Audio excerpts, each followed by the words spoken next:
అక్క ఏంటి ఎలా చూడొచ్చు గతంలో అయితే కాళేశ్వరం మీద వీళ్ళ ఆరోపణలు చేసింది కాంగ్రెస్ పార్టీ 1,00,000 కోట్లు అప్పు చేసిందని ప్రస్తుతం ఇక్కడ కూడా అసెంబ్లీలో ప్రస్తావిస్తలేరు వీళ్ళు అడిగినా కూడా ఇక్కడ సమాధానం ఇస్తలేరు ఎలా చూడొచ్చు ఏందంటే బిఫోర్ ఎలక్షన్స్ కన్నా ముందు నార్మల్ పబ్లిక్ కూడా చెప్తుంది ఏమని ఈ నీటి మీద బుడగలు లాంటి ఉట్టి మాటలు చెప్పి గద్దెక్కిండు గద్దెక్కినాక ఆ చైర్ మీద సరిగా కూర్చోనికేనే వస్తారు కంఫర్ట్ లేడైనా కూర్చోవడానికే వస్తలేదు ఇప్పుడు ప్రభుత్వం ఆయన చేతిలో ఉంది ప్రభుత్వం పక్కన పెడితే ఆయన చేతిలో విద్యాశాఖ ఆయన చేతిలోనే ఉంది హోమ్ మినిస్టర్ కూడా ఆయననే ఇప్పుడు ఇన్ని శాఖలు ఆయన చేతిలో ఉన్నాక ఎందుకు స్టాండ్ తీసుకుంటలేడు లాస్ట్ ఇయర్ 9 తారీఖు వచ్చేసి తాను ఏమన్నాడంటే ఇప్పటి నుండి భర్తం పడతా జైల్లోకి వేస్తా నామరూపం లేకుండా చేస్తా తుడిపేస్తా చెడిపేస్తాను బాపుని తుడిపడానికే ఈయనవరు ఫస్ట్ ఆఫ్ ఆల్ బాపు ఇప్పుడు ఆయన కూర్చుంటున్న కూర్చి కూడా ఆయన ఇచ్చిందే ఇప్పుడు సచివాలయము బాబాసాహెబ్ అంబేద్కర్ అనే సచివాలయం ఇక్కడ మీరు వెనకాల చూసినట్టయితే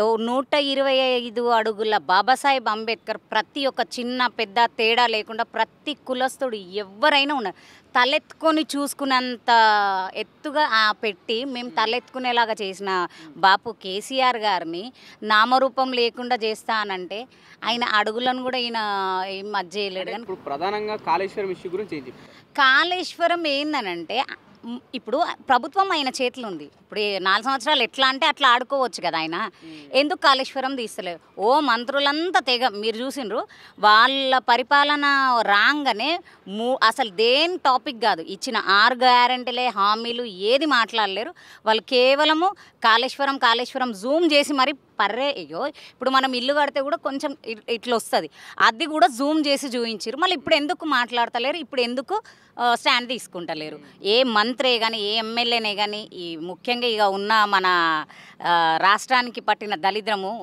గుంపు మేసరే కానీ ఎందుకు మాట్లాడతలేడు నోరు ఇప్పుతలేడు ఎందుకు ఇప్పుతలేడు మేము కూడా ప్రజలు కూడా క్వశ్చన్ చేస్తారు కదా అంటే గతంలో వీళ్ళే కదా 1,00,000 కోట్లు ఖర్చు పెట్టిలు ప్రాజెక్ట్కి అంతానం కాదు బీఆర్ఎస్ వాళ్ళు దీన్ని దోచుకున్నారని కాంగ్రెస్ పార్టీ ఆరోపణ చేసింది దీనికి ఏం సమాధానం ఇస్తారు ఇప్పుడు బయట పెట్టొచ్చు కదా వాళ్ళు 1,00,000 కోట్లు కాదు 1000 కోట్లు తిన్నారు బీఆర్ఎస్ వాళ్ళే అది ఇదని మాట్లాడిండు కదా మళ్ళీ ఏడి సీఎం ఎందుకు మాట్లాడతలేడు ఇప్పుడు అసెంబ్లీ నడుస్తుంది మంత్రులు ఎందుకు మాట్లాడతలేరు ఏదో ముచ్చట మాట్లాడుతారు వెళ్ళిపోతారు ఏదో ముచ్చట పనికొచ్చే ముచ్చట ఒక్కటన్నా మాట్లాడుతురా అసెంబ్లీలో సెంట్రల్ నుండి తెచ్చే నిధుల కోసమేనే కానీ ఆ ఇచ్చిన హామీల కోసమే కానీ మన గురుకులాల్లో చనిపోతున్న పిల్లల కోసమే కానీ ఈ ఆశా వర్కర్లని అంత అమానుషంగా చేతులు పట్టుకొని ఇప్పుడు పోలీసు డిపార్ట్మెంట్ని కూడా నేను ఏమంటలేదు ఎందుకంటే వాళ్ళకున్న ప్రెషర్ వల్ల వాళ్ళు చేస్తుండొచ్చు కానీ మరి అంత ఘోరంగా అది పట్టి లాగడాలు ఆడోళ్ళని ఎంత అసభ్యంగా వీడియోలు చూస్తుంటేనే బాగా చేయి బట్టి లాగడాలు కొంగులు బట్టి లాగడాలు ఒక ఏసీపీ హోదాలో ఉన్న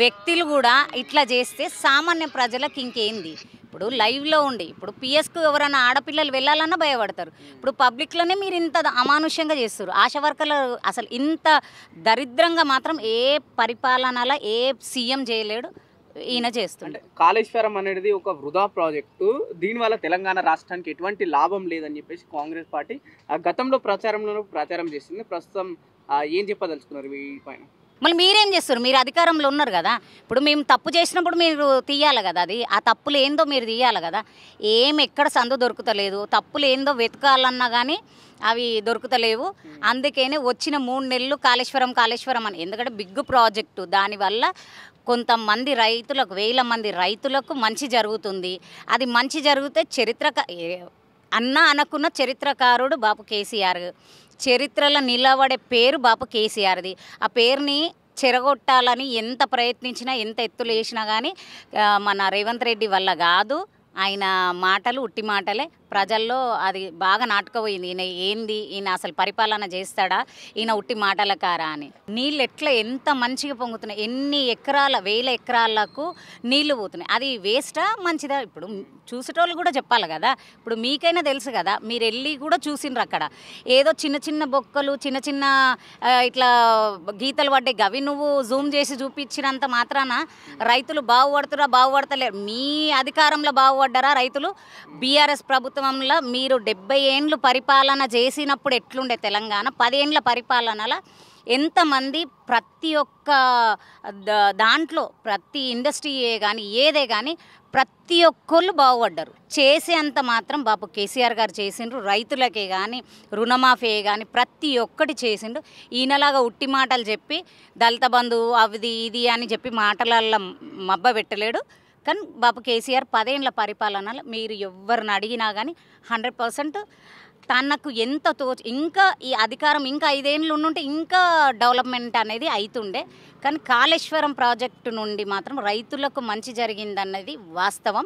ఆ వాస్తవాన్ని వీళ్ళు కాంగ్రెస్ ప్రభుత్వము జీర్ణించుకుంటలేదు. రైట్. ఒకవైపు ప్రధానంగా మన రాష్ట్రంలో చూసుకుంటే ఏదైతే చాలా వరకు న్యూస్ ఛానల్స్లో కేటీఆర్ అరెస్ట్ గవర్నర్ ఆమోదం తెలిపినప్పేసి ఒక హెడ్లైన్స్ రావడం జరుగుతుంది. నిజంగానే కేటీఆర్ అరెస్ట్ ఉండబోతుందా? ఒకవేళ కేటీఆర్ అరెస్ట్ ఉంటే ఎటువంటి విషయాలు కేటీఆర్ అరెస్ట్ చేస్తారని ప్రభుత్వం భావిస్తుంది? ఇప్పుడు మన ఈ గుంపు మేస్త్రి ఏమన్నా మీటింగ్ పెడితే మీరు చూడండి, పబ్లిక్ వస్తుండ్రా, చైర్లు ఖాళీ ఉంటే గుంపు ఉన్న దగ్గర పెడుతున్నారు. ఇప్పుడు మహిళా డాకా గ్రూప్లో చాలామంది నాతోటి వచ్చి చెప్పుకున్న మాట ఏంటంటే, వాళ్ళు పనులలోకి వెళ్తారు, రండి, మీరు రాకుంటే మీకు లోన్లు రావు అని భయభ్రాంతాలు చేసేసి ఇప్పుడు కేటీఆర్ ఒక పిలుపునిస్తే ప్రతి ఒక్కటి వదులుకొని మీటింగ్స్కి పోతారు. ఇంకోటి అరెస్టు అంటారా? అరెస్టులు కొత్త కాదు, మాకు అరెస్టులు అనేది కొత్త కాదు. కృష్ణుని జన్మస్థానం అది. పోయినా కానీ కేటీఆర్కు ఏం అది కాదు. కానీ వెతుకుతున్నారు ఎన్నిలో అరెస్ట్ చేయాలి. మొన్న సగం రాత్రి అరెస్ట్ అవుతుండు అని చెప్పేసి ఎంతో గందరగోళం చేసిండు. తీరా చూసే వరకు ఏదో బాంబు వెళ్తుంది అని మాట్లాడారు. ఏం బాంబు? ఏ బాంబు వెళ్ళలేదు. జస్ట్ ఏందంటే కేటీఆర్ గారిని ఎదుర్కొనే దమ్ము లేదు. కేటీఆర్ గారిలాగా మాట్లాడే రామన్నతోటి ఒక్క 10 నిమిషాలు నువ్వు సీఎం కదా, డెబిట్లో కూర్చొని నువ్వు మాట్లాడితే అప్పుడు ఒప్పుకుంటారు ప్రజలు కూడా. కేటీఆర్ని ప్రధానంగా వీళ్ళు చెప్తుందంటే ఫార్ములా ఈ రేసింగ్లో కుంభకోణం జరిగింది కాబట్టి మేము అరెస్ట్ చేయాల్సి వస్తుంది అంటున్నారు. నిజంగానే ఫార్ములా ఈ రేసింగ్లో కుంభకోణం జరిగిందా? ఇక కుంభకోణం జరిగిందంటే ఇక ఆయననే బయట పెట్టాలి. ఇప్పుడు ఇన్ని రోజు అసలు ఏది దొరుకుతలేదు. ఏదో ఒకటి మీరు చూడండి, ఏదో ఒకటి ప్రతి నెల ఒక టాపిక్ తీసుకొని ఆ టాపిక్ని ఇష్యూ నువ్వు ప్రజలకు ఏం చేయాలి అది కాదు. మాట్లాడితే నువ్వు బాపు కేసీఆర్ గారిని తుడిచేస్తా, నామరూపం లేకుండా చేస్తా, పేరు లేకుండా చేస్తా, కేటీఆర్ గారిని అరెస్ట్ చేస్తా, హరీష్ రావుని అది చేస్తా అని ఈ ముగ్గురు తప్ప నువ్వు ప్రజలకు ఏం చేస్తున్నావు? ప్రజల్లో ఏంది? ప్రజలకు ఏం మాట ఇచ్చి నువ్వు వచ్చినావు? నువ్వు అరెస్ట్ చేసినంత మాత్రాన ఏం కాదు. కేటీఆర్ గారికి కొత్త కాదు, మాకేం కొత్త కాదు. అరెస్ట్ కావడం, పోవడం, రావడం తెలంగాణ కోసం కొట్లాడినాం, తెలంగాణ కోసం కొట్లాడతాం. ఇంకా ఏంటంటే ఇప్పుడు ఇంకా గట్టిగా కొట్లాడాల్సి వస్తుంది. ఎందుకంటే ఇంతకుముందుకేమో మా రాష్ట్రం కావాలని కొట్లాడుకున్నాము. ఇప్పుడు మా రాష్ట్రంలో చీడ పురుగుల్లో మొత్తం ఒకటయ్యి మా రాష్ట్రాన్ని దోచుకుంటున్నారు. కాబట్టి వాళ్ళ నుండి విముక్తి కలగాలని 4 సంవత్సరాలు కంపల్సరీ కొట్లాడి ఇక జైలుకు పోవడం అని పోయి రానియండి. ఎందుకంటే ఆయనకు చాలా ఆశ ఉంది. ఆయన మాట్లాడితే ఏం చేయడు, హోమ్ చేతిలో ఉంది కాబట్టి ఆయన మాట్లాడితే జైలు పంపిస్తాను. ఈడ భయపడేటోళ్ళు ఎవరు లేరు. అవి కొత్త. ఇంకోటి ఏంటంటే నోటుకు ఓటు కేసులో బ్యాగు తీసుకుంటా రెడ్ హ్యాండెడ్గా దొరికినాడు కాదు రామన్న. నువ్వు ఎన్ని వెతికినా కానీ, ఏ బొక్కలు వెతికినా కానీ ఏముండదు. అది నీ భ్రమ. నువ్వు ఉట్టుట్టిగా వేసావు. ఎందుకంటే మన అల్లు అర్జున్నే అసలు రీజనే లేదు. ఆయన జస్ట్ విఐపి వచ్చిండు. ఓకే, ఏ అమ్మాయి అయితే అట్లా చనిపోయిందో దాన్ని మేము చాలా చింతిస్తున్నాం. బట్ అనవసరంగా ఏదో లెవెల్కి పోతాడు అనుకుండు, కానీ ఏమైంది? ఆ లెవెల్ మొత్తం జారేసుకున్నాడు.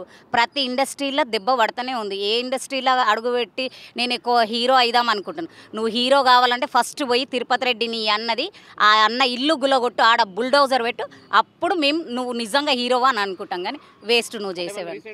రీసెంట్గా చూస్తాం జానారెడ్డి ఇంటికి కావచ్చు, లేకపోతే బాలకృష్ణ ఇంటికి కావచ్చు, కొందరు ప్రముఖుల ఇంటికి కూడా మార్క్ వేయడం జరిగింది. ఈ రోడ్ ఎక్స్టెన్షన్లు బాగుంది. నిజంగానే వీళ్ళు ఇల్లు టచ్ చేసే అవకాశం ఉందనుకోసారు రేవంత్ రెడ్డి.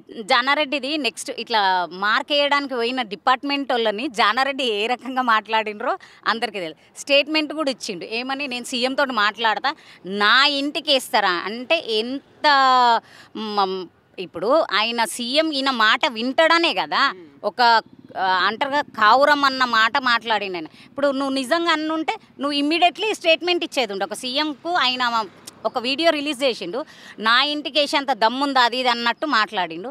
జానారెడ్డికి ఎందుకు నువ్వు జవాబు ఇవ్వలేదు? ఇప్పుడు నువ్వు అందరికీ ఒకటేలాగా న్యాయము ధర్మము చట్టము నువ్వు కరెక్ట్ అందరికీ ఒకటేలాగా చూస్తున్నావు అంటే 100% జానారెడ్డికి సమాధానం ఇచ్చేది ఉంటుంది. జానారెడ్డికి ఎందుకు సమాధానం ఇయ్యలేవు నువ్వు?